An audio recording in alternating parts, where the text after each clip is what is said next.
Meus irmãos, vamos abrir a escritura em Romanos, no capítulo 12. Romanos, capítulo 12, do versículo 9 até o versículo 21. Como eu falei para as crianças, nos dias que nós temos a ceia do Senhor, os nossos filhos ficam aqui. Nós entendemos que esse é um momento que, à semelhança da Páscoa no antigo Israel, nós temos o privilégio de fazê-los enxergar a mesa do Senhor e desejar assentarem-se à mesa, como nós fazemos ao professar a nossa fé. Portanto, o desafio dos pais agora é, junto com os seus pequenos filhos, aprenderem do Senhor através da palavra que é pregada do púlpito. Romanos capítulo 12, acompanhe comigo a leitura a partir do versículo 9 até o versículo 21. Assim diz a palavra de Deus: o amor seja sem hipocrisia, odeiem o mal e apeguem-se ao bem. Amem uns aos outros com amor fraternal. Quanto à honra, deem sempre preferência aos outros. Quanto ao zelo, não sejam preguiçosos, sejam fervorosos de espírito, servindo o Senhor. Alegrem-se na esperança, sejam pacientes na tribulação e perseverem na oração. Ajudem a suprir as necessidades dos santos, pratiquem a hospitalidade. Abençoem aqueles que perseguem vocês. Abençoem e não amaldiçoem. Alegrem-se com os que se alegram e chorem com os que choram. Tenham o mesmo modo de pensar de uns para com os outros. Em vez de serem orgulhosos, sejam solidários com os humildes. Não sejam sábios aos seus próprios olhos. Não paguem a ninguém mal por mal. Procurem fazer o bem diante de todos. Se possível, no que depender de vocês, vivam em paz com todas as pessoas. Meus amados, não façam justiça com as próprias mãos. Não deem lugar à ira de Deus, pois está escrito.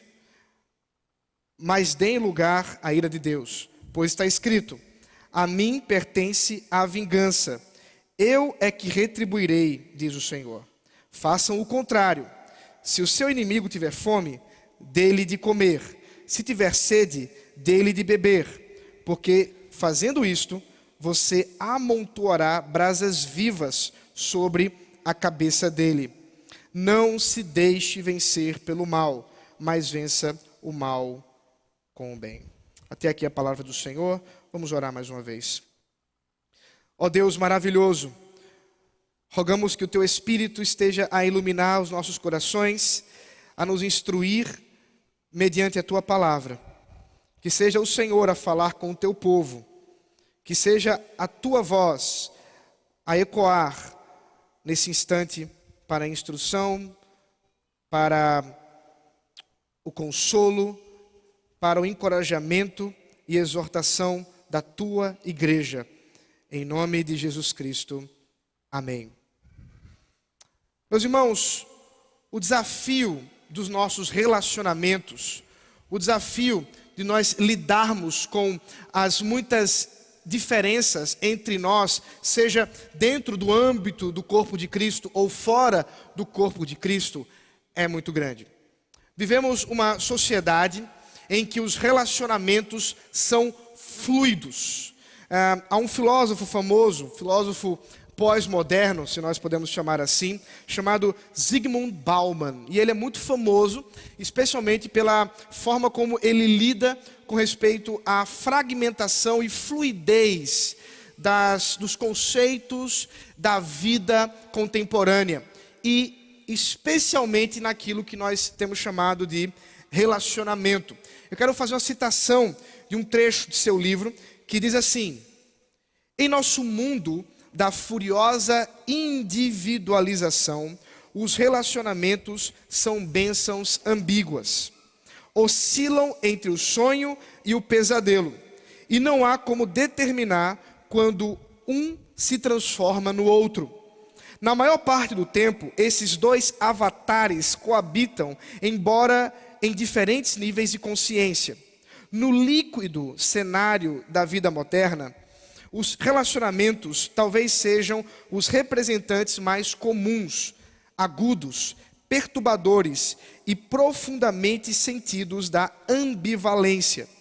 É por isso, podemos garantir, que se encontram tão firmemente no cerne das atenções dos modernos e líquidos indivíduos por decreto, e no topo de sua agenda existencial. O que Bauman mostra nessa citação é um problema que certamente todos nós enfrentamos. O problema do descarte. O problema de estarmos num relacionamento de individualização tão profundo e egoísta que nós, quando nos relacionamos com os outros, fazemos isso através do critério fundamental do uso, do consumo, do descarte, a fim de que aquele que serve a nós por um tempo, quando não mais servir, nós simplesmente nos afastamos e não mais precisamos dessa pessoa. Esses relacionamentos estão dentro, desde as formas mais primitivas, como o relacionamento marital, homens e mulheres que descartam o seu cônjuge a partir de problemas, sejam econômicos, problemas de ordem de conflitos de interesse, ou tantos e tantos motivos que surgem por aí para que as pessoas busquem o divórcio. Mas também os relacionamentos familiares, quando as pessoas deixam de se relacionar com seus pais, deixam de se relacionar com seus irmãos, deixam de se relacionar com a família de forma mais abrangente, e também os relacionamentos fraternais, de amizade. E pasmem, queridos, isso se dá não só lá no mundo distante, mas aqui também, entre nós, muitas vezes isso está acontecendo.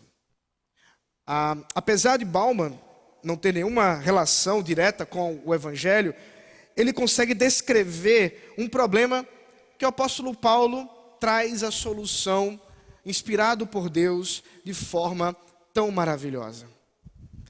Nessa noite nós somos chamados a considerar que aquilo que aconteceu conosco, quando Paulo fala da transformação radical, daquela metamorfose do início do capítulo 12, ocasionada pelo Evangelho, o poder do Evangelho de transformar as pessoas, também faz com que haja uma consequência fundamental nos relacionamentos.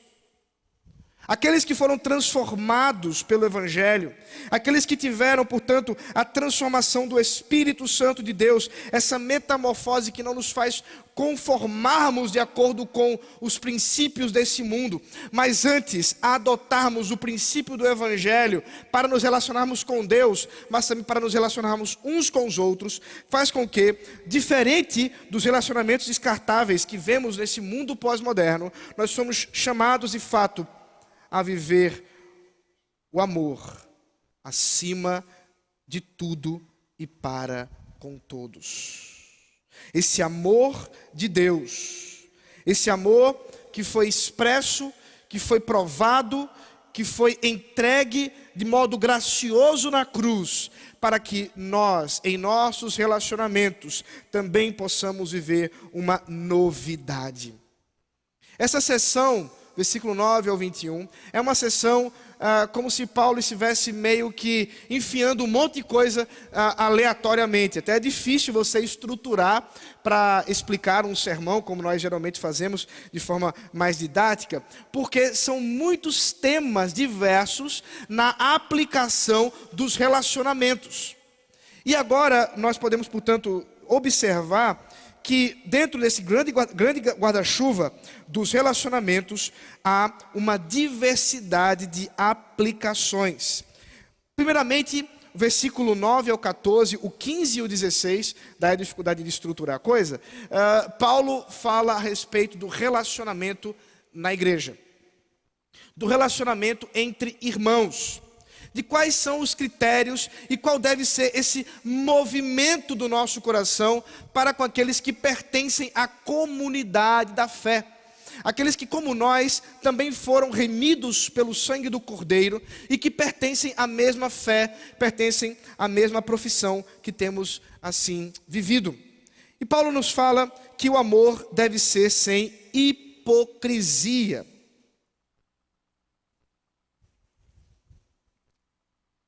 O amor deve ser sincero. Há muitas discussões da origem da palavra hipócrita ou da própria palavra sincero. Uma delas diz respeito ao uso de cera para consertar vasos rachados no período aí antigo. E exatamente por causa das rachaduras de vasos que eram feitos de barro, de porcelana, a cera ela cobria o defeito, mas obviamente não resolvia o problema. E com o tempo, uma vez que são elementos distintos, a própria cera perdia o seu efeito e mais uma vez a rachadura aparecia, como se fosse algo que estivesse ali presente, ainda que escondido. Uma outra origem que muitas vezes se fala a respeito da palavra hipócrita ou da palavra sincero é o uso das máscaras dentro do drama do teatro grego e romano. Como os irmãos talvez saibam, no período dessa época, dos primeiros séculos, e até um pouco disso, um pouco antes do Novo Testamento, o teatro grego ganhou uma grande dimensão, ganhou muita força. E eram usados máscaras para representar sentimentos. Máscaras para representar a alegria, a felicidade e muitas outras coisas. E essas máscaras, portanto, que traziam, obviamente, para aqueles que estavam assistindo alguma mensagem, na verdade, para aquele que estava usando a máscara, não era exatamente o sentimento que ele tinha no seu coração, era apenas algo exterior. Seja, portanto, qual seja a origem do termo, o ponto que Paulo deseja destacar é que o nosso amor não deve ser fingido. O amor que devemos dar às pessoas não é simplesmente algo meramente externo. Não é simplesmente alguma coisa que poderíamos dizer ser uma mão de cal em nossa casa do coração.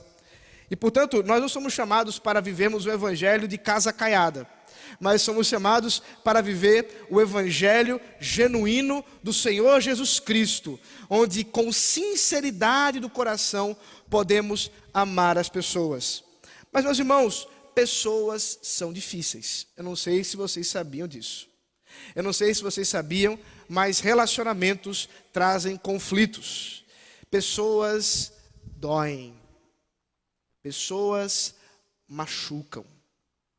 E no evangelho da transformação, o evangelho da transformação que vem radicalmente ao nosso coração, nós somos chamados a vivenciar uma realidade muito distinta do que seria a resposta natural do homem sem Deus. É de fato estarmos convencidos e apegados ao bem, a despeito do que fazem conosco. E talvez uma desculpa, muitas vezes, que nós observamos em meio aí àqueles que se denominam desigrejados, seja exatamente isso.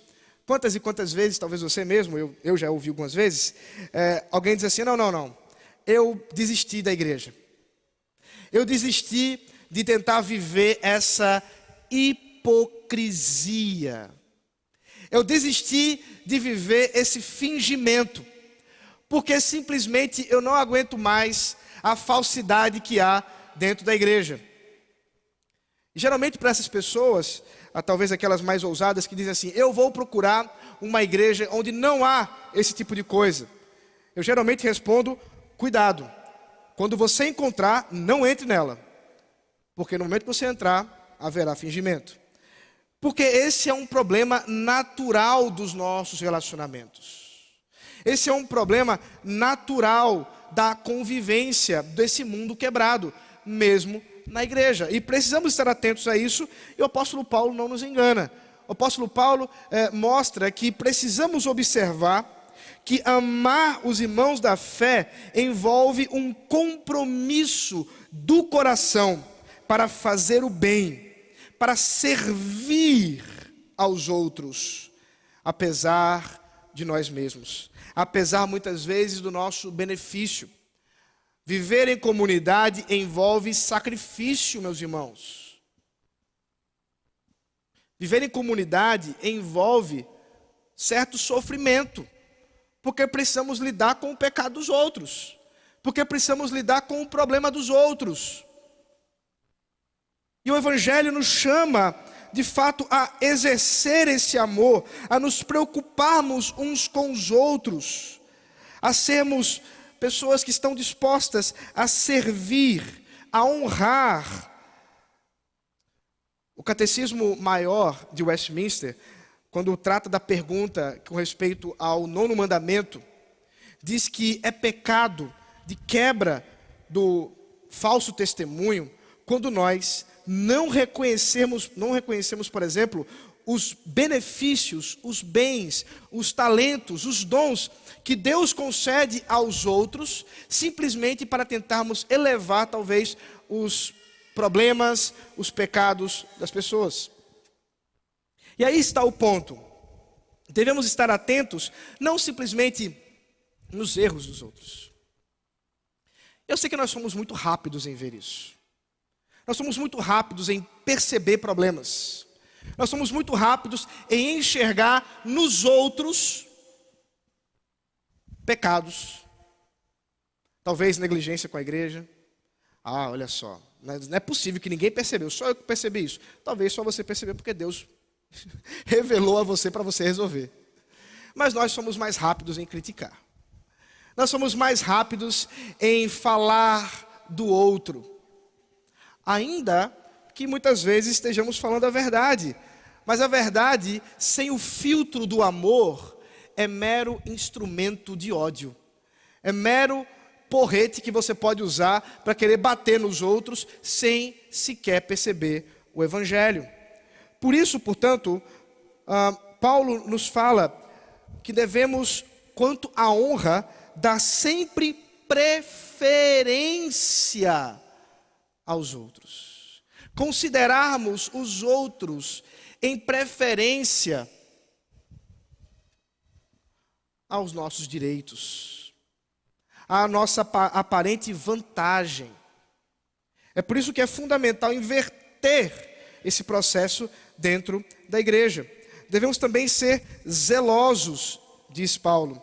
Esse zelo nos faz não sermos preguiçosos. E a preguiça aqui é a inimiga do serviço. A preguiça aqui é uma disposição da alma em estarmos dispostos a apenas sermos servidos como meros consumidores e não como pessoas que estão na igreja para, com seus dons e talentos, servirem ao corpo. E esse processo, meus irmãos, ele é um processo extremamente natural dentro do corpo da igreja. Infelizmente, a igreja evangélica hoje, e aparentemente não só hoje, mas no passado, vivencia muitas vezes essa disposição consumista do que é a igreja. E não é raro eu ouvir alguém chegar para mim e dizer assim: mas pastor, está faltando isso, está faltando aquilo, por que não tem ninguém para fazer aquilo, por que não tem ninguém para fazer aquilo outro? Por exemplo, uma das coisas que eu tenho batido muito aqui a tecla, temos tido grande dificuldade muitas vezes em encontrarmos pessoas dispostas para servir em nosso trabalho com as crianças, seja pela manhã, seja à noite. Percebe que há uma profunda incoerência? Eu vou mostrar para vocês a incoerência.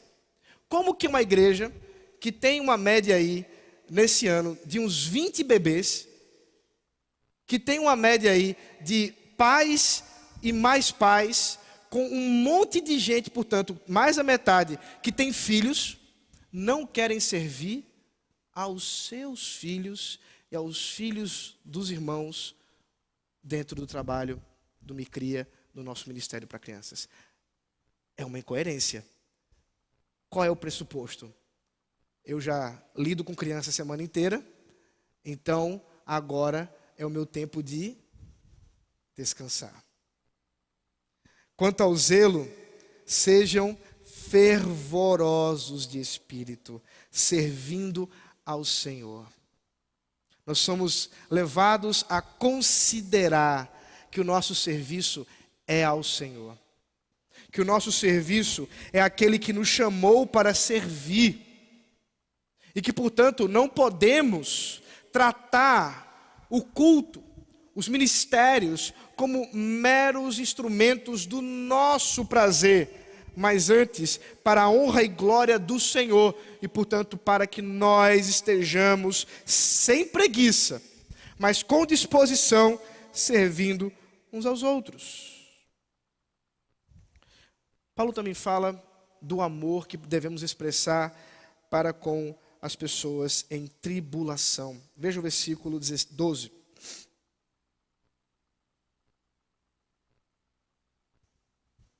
Sejamos nós, sejam os outros, devemos nos alegrar na esperança, sermos pacientes na tribulação e perseverantes na oração. Aqui, Paulo nos lembra a relação direta entre amar e ter a esperança correta. Parece, num olhar rápido, que não há qualquer relação. O que há entre amar aos outros e ter a esperança diante de problemas e situações? Ora, a relação é lembrarmos que uma vez que nós não somos chamados para nesse mundo simplesmente buscarmos o prazer próprio, não somos chamados para buscar nesse mundo um hedonismo egoísta, mas antes estarmos convencidos de que os sacrifícios, as tribulações são um convite para que nós sirvamos ao Senhor e uns aos outros, podemos estar cientes que até mesmo em oração nós estamos convencidos da obra, da graça de Deus em nossa vida e podemos fazer isso também aos outros. John Murray, comentarista, um dos comentaristas da carta aos Romanos, diz o seguinte: a oração é o instrumento determinado por Deus para o suprimento da graça suficiente para toda circunstância e particularmente contra o desencorajamento de coração a que somos tentados pelas aflições. Nós somos chamados a ter uma vida de oração, porque isso fortalece o nosso espírito e fortalece a nossa determinação em servir ao Senhor e servirmos uns aos outros. É nesse sentido que o versículo 13 vem a cumprir ou a mostrar as consequências diretas da esperança correta, de olhar com o olhar certo para esse mundo e para os problemas. Veja o versículo 13: ajudem a suprir as necessidades dos santos, pratiquem a hospitalidade. Versículo 15: alegrem-se com os que se alegram e chorem com os que choram. Meus irmãos, o chamado de amar ao próximo dentro da comunidade da fé é de fato um chamado que envolve todas as áreas da vida. Nós devemos estar comprometidos com o outro, não simplesmente naquilo que podemos dizer espiritualmente, mas em tudo. É nesse sentido que, por exemplo, a igreja deve estar compromissada e comprometida com o trabalho diaconal.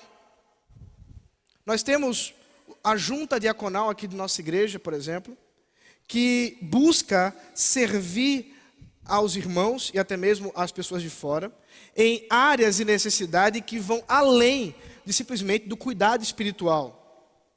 E eu preciso tomar cuidado com isso para que a diferença entre espiritual não fique aqui como se, por exemplo, comer não fosse algo espiritual. Comer é espiritual, meus irmãos.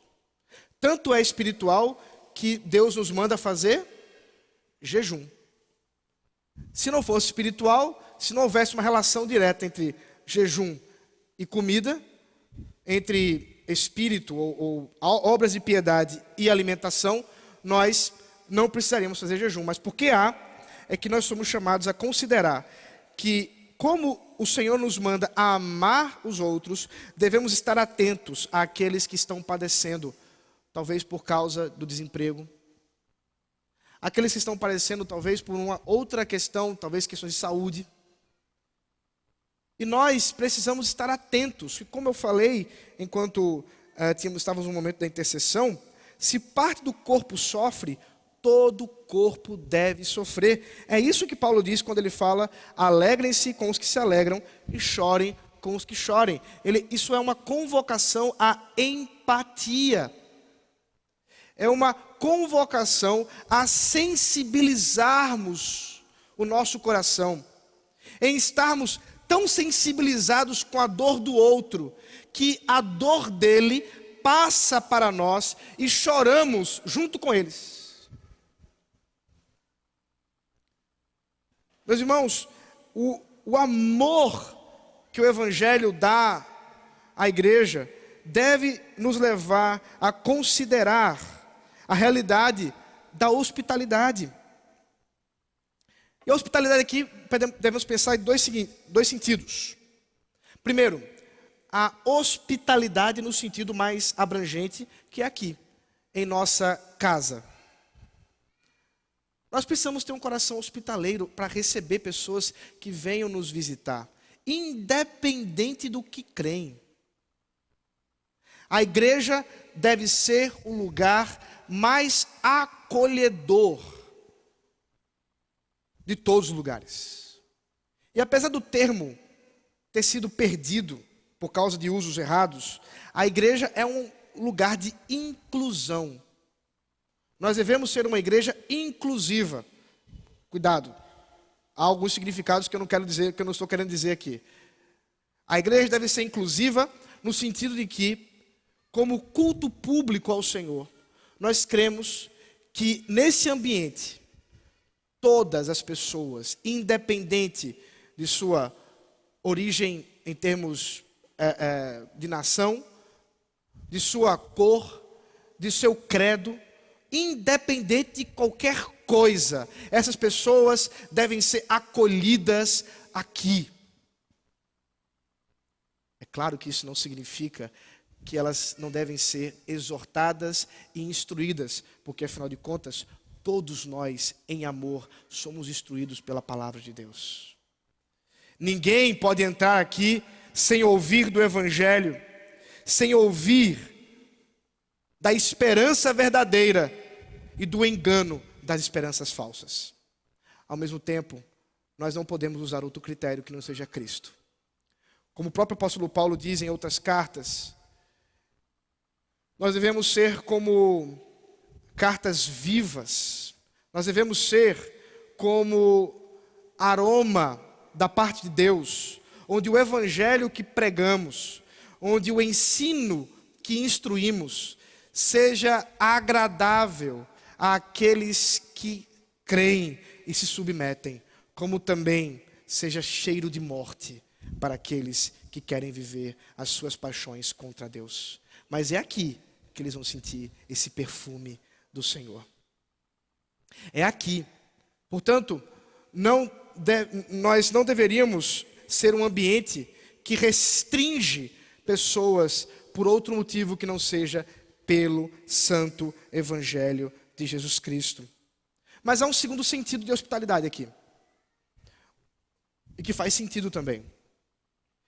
É nós estarmos dispostos a receber pessoas, não só aqui, no âmbito mais geral, mas também em nossas residências, em nosso coração. A hospitalidade é um processo que se inicia no coração.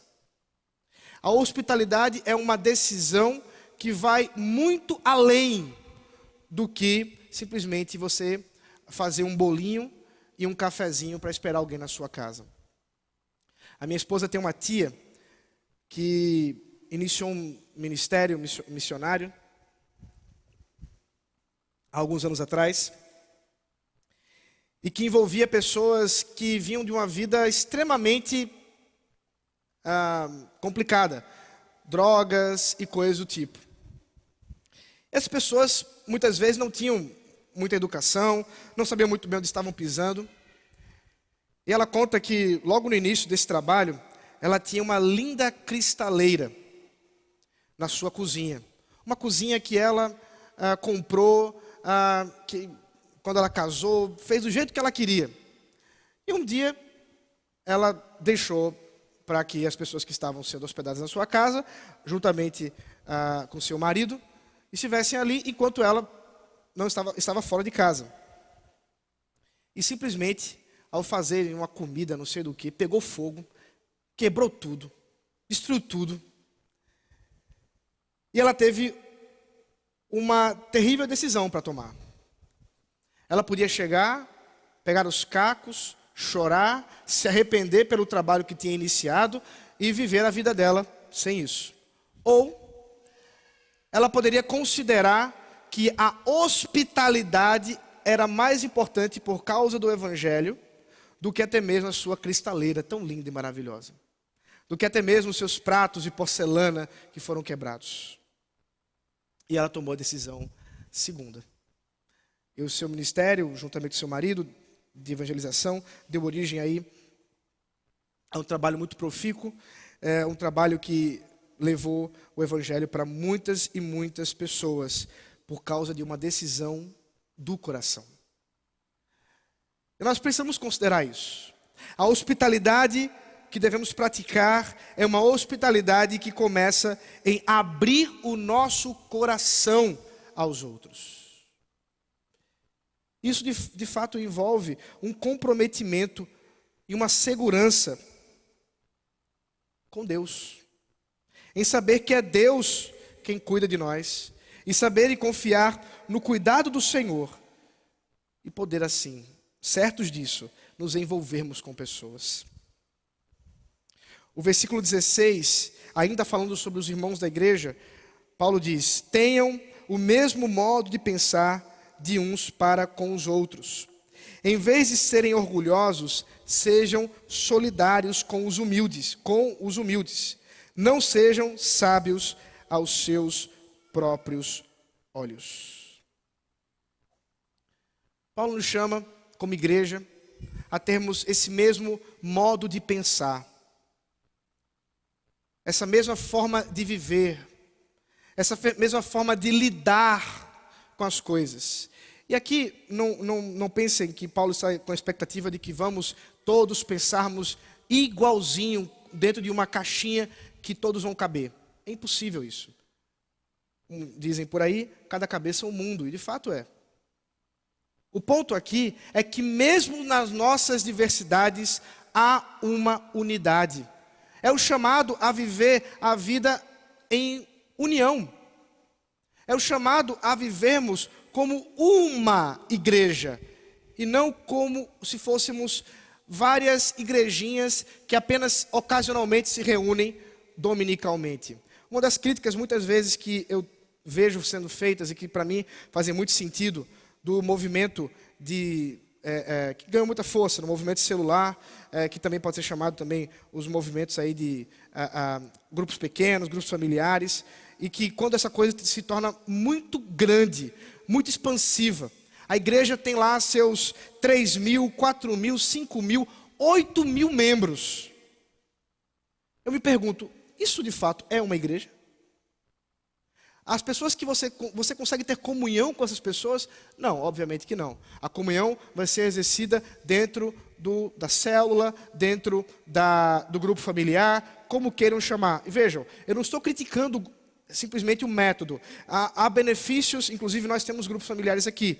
O meu ponto é isso tomar uma dimensão tão grande que não há unidade na igreja. A igreja local não se torna mais uma unidade, mas antes ela está composta de várias igrejinhas. Inclusive, eu sei que para alguns não vai ser assustador, com doutrinas diferentes. grupos que se reúnem e que estão dentro do mesmo guarda-chuva de uma igreja local, mas que têm entendimentos diferentes, porque obviamente o pastoreio de determinadas igrejas não chega mais lá. Acredito que precisamos observar que a unidade do amor em Cristo deve nos fazer a considerar essas questões e pensarmos do mesmo sentimento, do mesmo modo de agir, do mesmo modo de pensar, da mesma fé. Isso está intimamente associado com o problema do orgulho e da humildade. Porque você não consegue viver assim se você for uma pessoa soberba e orgulhosa. Se todos os outros têm que submeter simplesmente àquilo que você acha, aquilo que você pensa. Meus irmãos, o problema muitas vezes do orgulhoso não é simplesmente o que ele pensa ao seu respeito, mas é o que ele pensa a respeito dos outros.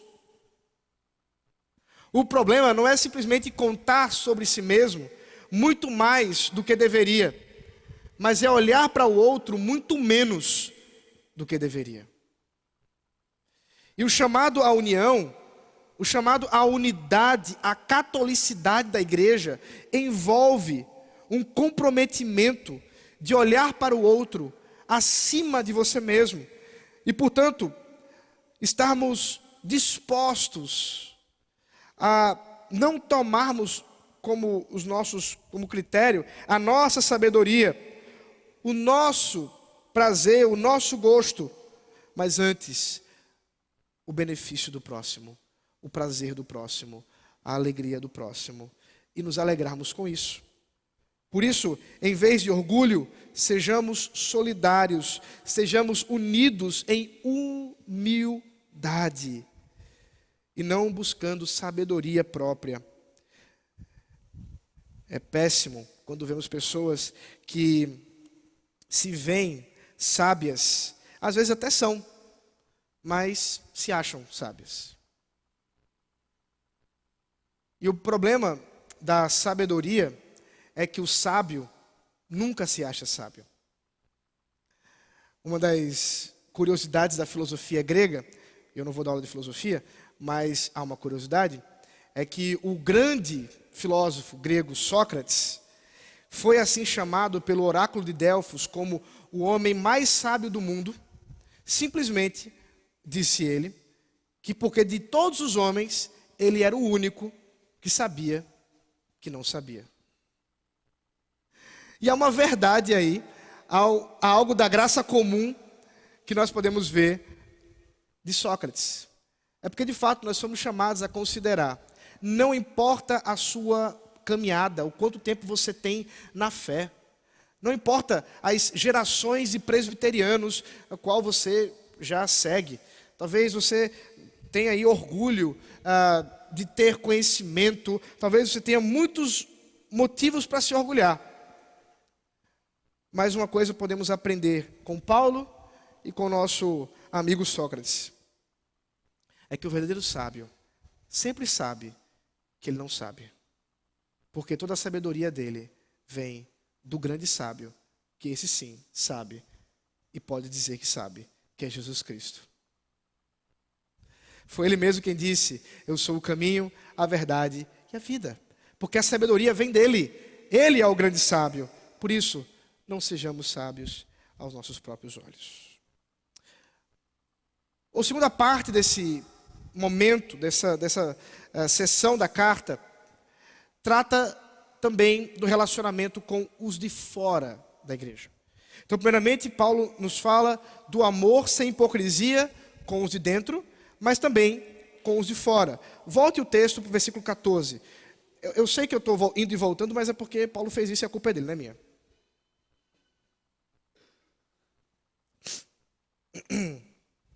Ele diz assim: abençoem aqueles que perseguem vocês. Abençoem e não amaldiçoem. Perceba que agora Paulo não está mais falando com os irmãos da igreja. Agora ele está falando com aqueles que perseguem a igreja. Agora ele está falando com aqueles que por causa do seu comprometimento com ídolos, que por causa do seu comprometimento com as paixões desse mundo, com o maligno, perseguem e oprimem a igreja. E aqui a gente precisa aprender algumas verdades que a igreja andou esquecendo nos últimos anos. Meus irmãos, a igreja do Senhor Jesus Cristo, a verdadeira igreja do Senhor Jesus Cristo, ela não persegue ninguém. Apesar da história me desmentir, pelo menos no que se refere à instituição como igreja, e obviamente que eu me refiro àqueles que eram da instituição, mas não eram da igreja de Cristo, em que houve perseguição. A igreja de Cristo não persegue. A igreja de Cristo é perseguida. O amor ao próximo e aos nossos inimigos não nos dá o direito de nós perseguirmos, dentro ou fora da igreja, pessoas que não têm o mesmo entendimento que o nosso, inclusive político. Ok? Nós não podemos, como igreja, acharmos que porque certas pessoas, porque têm um entendimento que trazem malefícios à igreja. Posso listar alguns movimentos, como o movimento LGBTQIA+, como o movimento feminista, como os movimentos do ateísmo militante, como o movimento do laicismo, fruto da Revolução Francesa, e tantos movimentos que nos estão à volta, e que, de fato, muitas pessoas estão comprometidas com esses movimentos, e que afetam diretamente a igreja. Mas Paulo diz: abençoem aqueles que perseguem vocês. Meus irmãos, a igreja de Jesus Cristo nunca foi chamada pelo Senhor para se levantar contra esses movimentos, como se pudéssemos, através da força do braço, impedir que eles nos perseguissem. A igreja sempre se submeteu com alegria à perseguição. Hoje, que temos um número considerável de evangélicos em nosso país, parece que a igreja esqueceu disso e agora se tornou um instrumento de perseguição.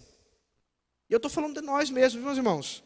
Não estou falando do vizinho, não estou falando da igreja do lado, não. Estou falando aqui, da nossa igreja.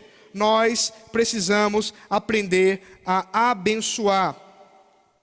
E veja, não há nenhuma contradição aqui entre abençoar os que nos perseguem, ao mesmo tempo que oramos para que aqueles que nos perseguem recebam do Senhor juízo. São coisas diferentes. Quero mostrar para vocês isso. Versículo 17.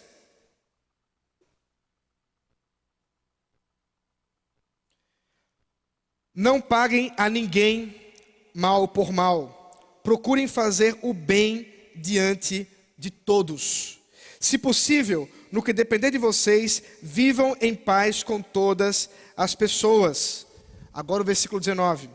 Meus amados, não façam justiça com as próprias mãos, mas deem lugar à ira de Deus. Que bom que Paulo explicou para a gente. E deixa eu explicar para vocês aqui.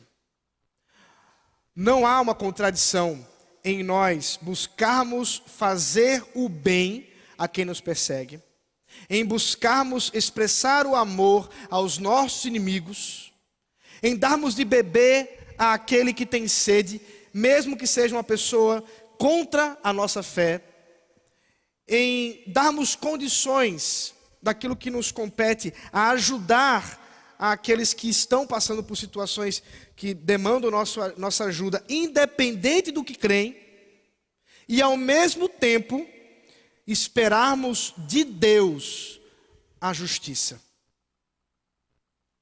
Isso é um problema para nós. Porque muitas vezes a nossa visão é mais ou menos assim. Ou eu amo meu inimigo e cuido dele, e não importa o que ele faça comigo, eu sempre sou disposto a fazer o bem para ele, e rogo e não busco a justiça, mesmo sob pena de receber injustiças severas. Exemplo, você às vezes está num acordo de emprego, num contrato de emprego injusto. E o seu patrão lhe oprime, não observa os direitos trabalhistas no nosso país, te oprime verbalmente, e você diz assim: não, o pastor pregou lá, eu preciso abençoar os que me perseguem. Então, beleza, eu vou amar o meu chefe, eu vou amar talvez esse colega do trabalho, e vou expressar todo o amor, independente do que ele está fazendo comigo. E por isso, não devo buscar qualquer meio para a justiça. Isso não é o Evangelho. Isso não é verdade. Porque ao mesmo tempo que Paulo nos fala para que nós não paguemos o mal com o mal, ao mesmo tempo que ele fala para que busquemos ter paz com todos, ao mesmo tempo que ele fala que nós somos chamados a abençoar por todos, ele diz que nós devemos clamar por justiça. Mas preste atenção, não é a sua justiça, não é a justiça própria, mas é a justiça de Deus. É a ira de Deus que deve ser dado lugar. O que Paulo está dizendo no final das contas, não é a nossa ira que faz a vontade de Deus. O que Paulo está dizendo não é simplesmente a sua raiva, que muitas vezes te pega quando você está passando por uma situação difícil, mas é a justa ira de Deus em seus processos determinados pelo próprio Senhor. E essa ira de Deus, foi o próprio Deus que disse para que nós estejamos ligados a ela. O apóstolo Paulo cita Deuteronômio 32, 35, dizendo assim, que o próprio Deus disse: a mim pertence a vingança, eu é que retribuirei, diz o Senhor. Aí está o segredo. A vingança não pertence aos indivíduos. A vingança pertence ao Senhor. É o Senhor que nos vinga. É o Senhor quem faz justiça diante dos inimigos. É nesse sentido que você pode entender os famosos salmos imprecatórios. Salmos que até são difíceis de serem explicados. Do salmista rogando a Deus que esmague com pedra a cabeça dos filhos dos inimigos de Deus. Como assim? Veja, o salmista não disse que ele que ia fazer. O salmista disse que o Senhor faça. Porque a vingança justa vem do Senhor. A vingança justa só pode vir do Senhor. Ao mesmo tempo que eu clamo por justiça, ao mesmo tempo que eu clamo para que o Senhor faça com sua ira a intervenção necessária para que a justiça prevaleça, diz Paulo, citando agora Provérbios 25, 21 e 22. Se o seu inimigo tiver fome, dele de comer. Se tiver sede, dele de beber. Porque fazendo isto, você amontoará brasas vivas sobre a cabeça dele. Ele perceberá a dinâmica do seu coração. Ele perceberá que não é você quem faz as coisas, mas é o próprio Senhor. Por isso, não se deixe vencer pelo mal, mas vença o mal com o bem. Um parêntese, porque é necessário que nós entendamos o argumento de Paulo dentro da sua cadência. Semana que vem, eu vou expor Romanos 13. De manhã, inclusive. Os irmãos vão ter que vir de manhã. E o apóstolo Paulo fala que o instrumento, preste bem atenção nisso aqui, nem pisque, que o instrumento da vingança de Deus na terra é o Estado. Segura essa informação, porque ela vai ser importante para a semana que vem. Mas por que, portanto, que não somos nós, enquanto indivíduos, que fazemos a vingança por nós mesmos? Porque ela sempre será desmedida e desordenada. E Paulo deseja que nós lembremos da ordem que Deus nos deu. Inclusive, do Senhor, que com justiça derrama a sua ira. Seja através do magistrado, que não é em vão que leva a espada. Vamos ver isso semana que vem. Mas também da justa ira e do juízo de Deus, reservado para os inimigos de Deus no fim dos tempos. É por isso que nós não somos chamados para fazer justiça com a própria mão, mas somos chamados para usar os recursos justos, sejam daquilo que está instituído pela nossa lei, pela nossa Constituição brasileira, mas também na expectativa de que ainda assim não haverá justiça. Por melhor juiz que caia a questão, não vai ser justo. Porque justo só o Senhor. Mas Deus deu direito, Deus deu dever para que esses juízes façam o juízo de modo correto, justo e bom. É nesse sentido que nós devemos observar que a ação do Estado de promover o bem e de punir o mal envolve-se em situações diversas, as quais, como igreja, nós também estamos submetidos. Há algumas regras para isso, claro. Por exemplo, o apóstolo Paulo, na carta aos 1 Coríntios, fala que aqueles que são da casa devem primeiro resolver suas questões dentro da igreja, antes que levem para fora da igreja. Isso significa que se você tem um problema com o irmão e não consegue resolver, quem vai resolver isso não é o magistrado fora da igreja, mas sim o conselho desta igreja. A partir do momento que nós entendemos que não cabe mais a nós, o magistrado vai resolver de outras formas. O mal é vencido com o bem.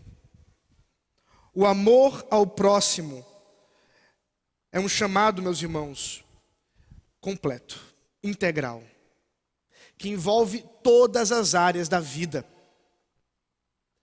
E muito diferente dos amores líquidos desse mundo quebrado, nós somos chamados a relações sólidas pela rocha que é Cristo, olhando sempre o amor de Deus ao entregar seu Filho em nosso favor, para com aquilo que os outros têm feito conosco, seja dentro ou fora. Devemos buscar justiça de Deus e não a justiça própria. Devemos buscar fazer o bem, cuidar uns dos outros, vivermos em união, em comunhão, vivemos essa realidade enquanto igreja, mas também sermos um exemplo para esse mundo quebrado. Seja no casamento, meu irmão e minha irmã, não desista do seu casamento, ele não é descartável. O mundo diz que é, mas o Senhor diz que não. Meu irmão e minha irmã, não desista dos seus familiares, mesmo que sejam ímpios. Pregue o Evangelho. Clame a Deus, mas pregue o Evangelho. Não desista dos seus amigos. Talvez que você entende que são pessoas que não fizeram bem a você, mas você pode demonstrar amor, bem. Talvez o trabalho seja um exemplo de amor a Deus e amor ao próximo, a todos. Amar a todos como um chamado da transformação do Evangelho por causa daquilo que Cristo nos fez. Que o Senhor, pelo seu Espírito, dê a cada um de nós nessa noite a intrepidez, a ousadia, a convicção do chamado do Senhor ainda que seja por sacrifício, por dificuldade, por lutas. Quem disse que nós somos chamados para viver uma vida pacífica e tranquila nessa terra? Nós somos chamados para desafiar esse mundo tenebroso, com uma visão de mundo completamente distinta, para a honra e glória do Senhor. Amém. Oremos. Senhor, nós estamos diante de Ti, convencidos que é a Tua palavra quem nos convence, que é o Teu Espírito quem fala conosco. E assim, ó Deus, aplica em nós. Que o Teu amor verdadeiro faça-nos amar uns aos outros. Que Teu amor, ó Deus, que jamais acaba, faça-nos amar aos nossos irmãos e aos nossos inimigos, com o amor que vem de Ti. Um amor que nos leva a fazer o bem, independentemente do que fazem conosco. Ao mesmo tempo que somos chamados a esperar de Ti o justo juízo, a justa vingança, para a Tua honra e glória, em nome de Jesus Cristo. Amém.